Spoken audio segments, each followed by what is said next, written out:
So percent increase and percent decrease come up a lot in real life. For example, if you get a 5% raise from your work, that would be an example of a percent increase. So you find out what that percent, 5% of the value is, and add that on to your original value.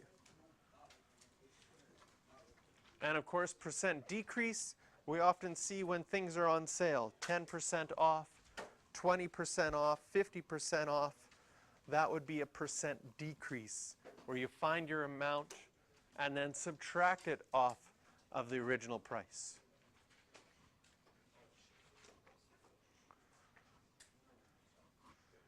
Another common place of percent increase is taxes. Every time you buy something,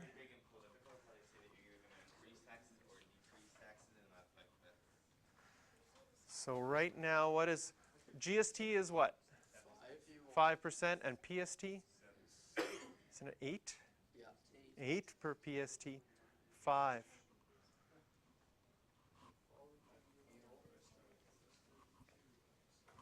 So that would be a percent increase.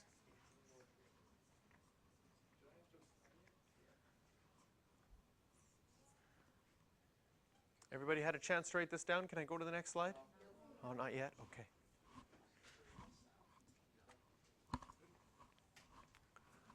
So what would you get if you increased 40 by 25%?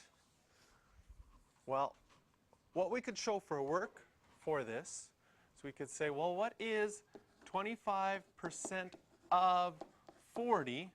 That's equal to 0.25 times by 40, and you get 10. Anybody know any mental math tricks for figuring out 25%? 40 divided by 4. 40 divided by 4, because 25% is the same as 1/4.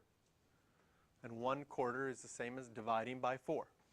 So there's a shortcut for figuring out 25% if you'd like.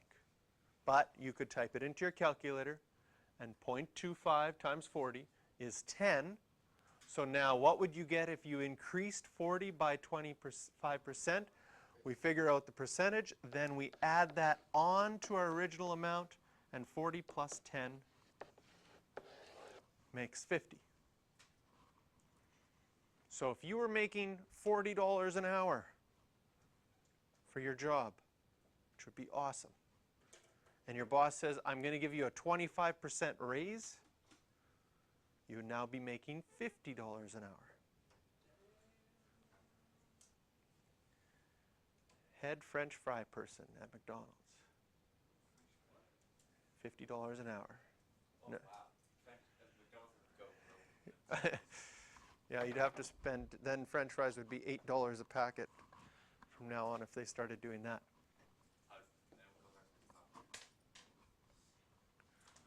Adding taxes is a percent increase, yes. For the sheet, like answering 2 decimal points, so if there's 3 decimal points, do you round it? Then you round it, yeah. Okay. Isn't another way to do it for calculator, you're doing 1 point? Yeah, and we're gonna look at that 1 point thing as well as a shortcut, because there is a shortcut for percent increase. So once we do this one, if you want to find out, so the final price is $12, but they have to add taxes. So you have to figure out what is 13% of $12 to figure out how much our taxes will be.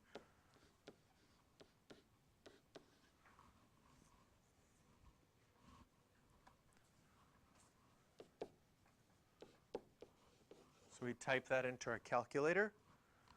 13%, 0.13 times 12. Someone have their calculator just to double check. Is that good? Yep. Okay, good. Sometimes I'll do mental math and I'll make mistakes, so I want you to check with your calculators. And then we take that and add it, so it was $12. Now we add our taxes, and the final price will be $13.56. Now for percentage increase, this is what it means. We find out the percentage and add it on. If you would like, can you see that there are sort of two calculations you'd have to put into your calculator? You'd have to figure out the percentage, and then you'd have to add it on afterwards. That doesn't take too long, but if you do want to do it even faster, for percentage increase, what you can do, and I'll put it off to the side here to show you how it works, is I start with my 40, and you know how we multiply by 0.25 for the percentage.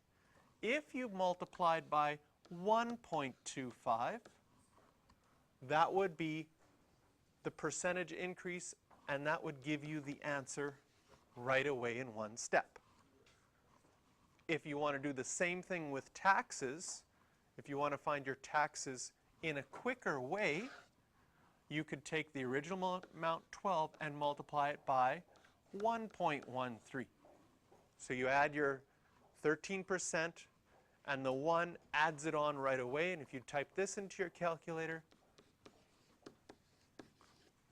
you will get 1356 right away.